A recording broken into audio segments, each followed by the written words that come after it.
What's up, Ragin Nation? How's it going? This is Alex here, and you're watching The Road to Beast Wars. This is just a web series. We're talking about the production of Transformers Rise of the Beast. This is episode number 22, and in this episode, we are going to talk about the elusive Offroad Bumblebee. And if that name sounds familiar, that is because the Offroad Bumblebee was a version of Bumblebee that was talked about close to the beginning to middle of the production of Transformers Rise of the Beast. And there was a lot of people talking about it. There was some photos of what people thought was the Offroad Bumblebee, but it wasn't it. And we were just waiting for when we were going to finally be able to see it. And now we have a video that was posted on Twitter by Twitter user Haram Abif Kutsuri.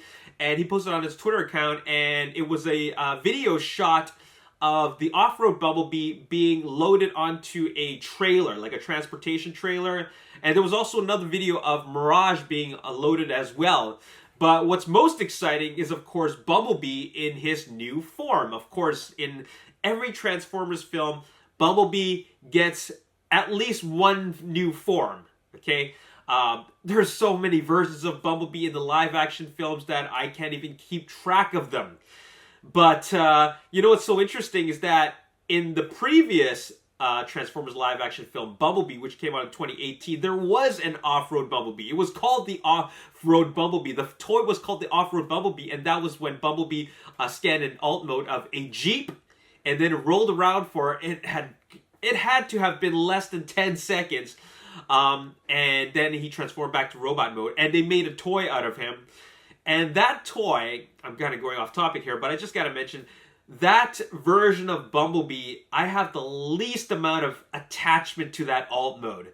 Some people like it, some people don't care about it. I don't care about it just because it really is a version of Bumblebee that, like I said, I have no attachment to it because I barely got to see it for the amount of screen time or lack of screen time it was in.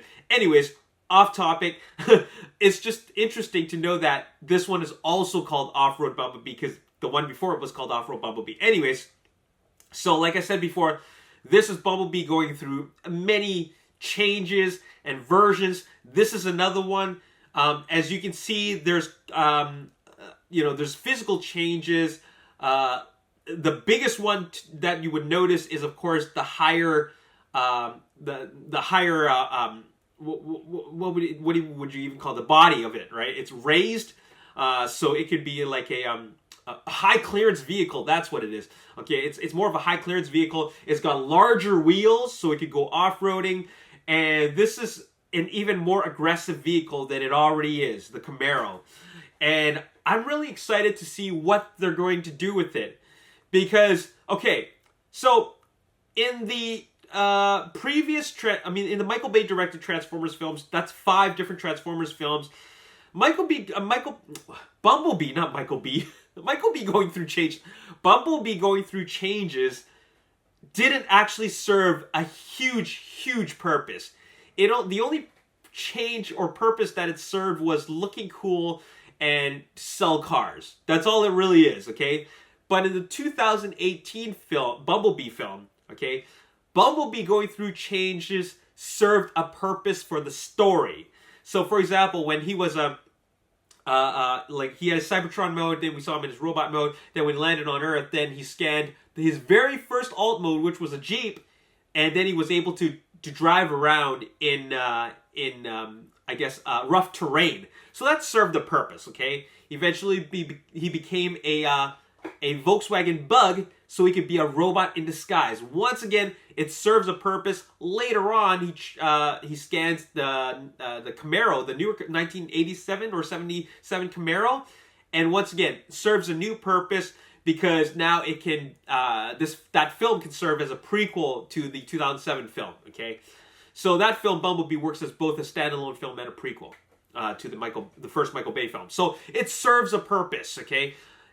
But Michael Bay's changes to Bumblebee doesn't really serve a purpose. I mean, when you look at the first one, the Camaro goes to a brand new Camaro. It could have still been an old Camaro, the 1970 Camaro, and the movie would still be the same. Bumblebee would just look different. Okay, you see what I'm saying? Okay, Another thing is that in Transformers Age of Extinction, he was the stealth mode Bumblebee. Okay, I'll give it that. Like, he takes on a different alt mode because he can look different. But it never really showed him going into changing into that SS SS Camaro. Like, it never really showed him transforming into that, and why he transformed into that, and why the other Autobots never needed to do anything like that. Okay, except Optimus Prime, his evasion mode Optimus Prime. But, like, it doesn't really explain that, all right? And then when he transformed back, I was just thinking to myself, or rather scanned a new Camaro, I was just thinking to myself, why couldn't he have just stayed as a SS 1967 Camaro? I actually liked that mode more than the 2014 or 2015 version. I actually liked it a lot more. He didn't need to scan a new mode except for the purpose of looking cool. You see what I'm saying?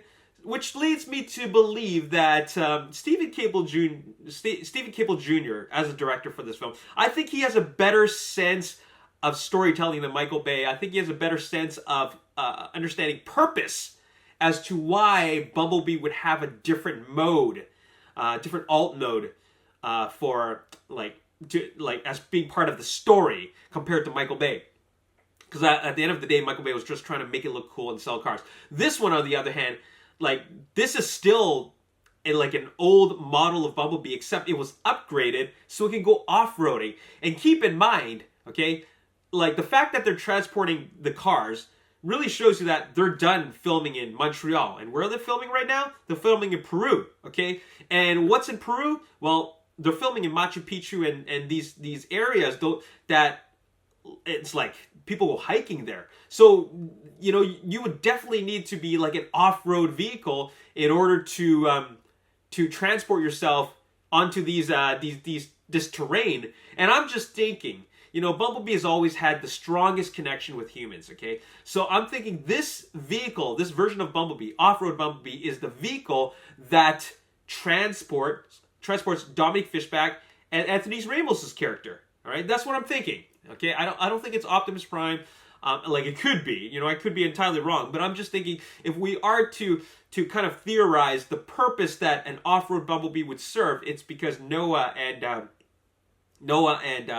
Elena are going to be riding in this version of Bumblebee to get from point A to point B in Peru, okay? As for the other Autobots, like, why don't they have their off-road versions? Well, you know, only one of the vehicles need to be transporting humans, all right? They don't need to all be transporting humans. They will have magically made their way there on foot, okay? Or riding Maximals, like Gangnam Style. Anyways, the point is that I believe that only one of them needs to be off-roading, and that's Bumblebee. And so Bumblebee is definitely going to be in a Peru scene. Now, the thing is that, now here's the interesting part. Bumblebee is being seen transported onto a trailer when he's already in the off-road mode, okay? And which means that they've already filmed Bumblebee as an off-road vehicle in Montreal. Or rather, he shows up in New York in an upgraded form. So where did he do all that? Like, I didn't see any filming of that. Well, I'm sure a lot of people didn't. So it must have been filmed on a soundstage. It must have been filmed somewhere which we don't know about in Montreal. And it was very secret location. So Bumblebee does definitely have more screen time. They just filmed it and we didn't know where it was. So that part's really interesting. Now, what's also very interesting is that a crew member revealed who's involved in the Peru filming. Wheeljack, Cheetor, RC, Rhinox, Mirage, and Optimus Prime. No mention of Optimus Primal. And, well, you know, this is not obviously just who's going to be there. It doesn't mention, of course, who's not only like who's not going to be there, but who's also going to be there. Because obviously he's not going to mention everybody, but all he knows so far is these 6 Autobots plus the off-road Camaro Bumblebee. Okay, so that is going to be pretty crazy. So Autobots are Wheeljack, RC, Mirage, and Optimus Prime. So that basically confirms that all 5 Autobots are going to be there in Peru. Nobody has died yet. Remember how every Autobot every film, every Transformers film has to have an Autobot dying. Every film has had a single Autobot dying, or at least one. Okay, they're all going to show up in Peru, which leads us to believe that so far none of them have died. Okay, but there also is Cheetor and Rhinox, who are Maximals. Perhaps one of them, or one that's not mentioned, is going to die. We don't know. Okay, so I'm just throwing it out there because, you know, it's somebody's got to bite the dust. Somebody's got to bite the dust, and you know, I don't think that RC is going to get bitten, get the excuse me. I don't think RC is going to bite the dust because she already did in Revenge of the Fallen. They're obviously not going to kill Optimus Prime because he already died, I think, twice. If you call that dying. I don't think they're going to kill off Mirage because Mirage is going to be a really cool Autobot. I just have a feeling Mirage is going to be a very likable Autobot, and the fans would hate it if they killed him off. Wheeljack, in a way, Wheeljack kind of already died in Transformers Dark of the Moon because Wheeljack was like, or Q was actually like a stand-in for Wheeljack. Like, Q was almost originally supposed to be Wheeljack. As a matter of fact, Q in, I think the Japanese toy was actually Wheeljack. So, yeah, I don't think any of them are going to die. It's possible that the good guy dying is actually going to be a Maximal. We just don't know which one yet, okay? Anyways, who do you think it is? Let me know in the comment section below. What do you think about the theories of a Bumblebee being an off-road vehicle and him being the one transporting him off to transporting the humans off to Peru? That means, are they going to drive all the way? Like, how are they going to get from New York to Peru? That's what I'm wondering about. Like, do they just show up there? Are they going to use space bridge technology? Are they going to fly there? Like, how are they going to do this? It's all going to be very interesting. Yeah. Anyways, thanks for watching. My name is Alex Yu, and I'll see you next time. Peace.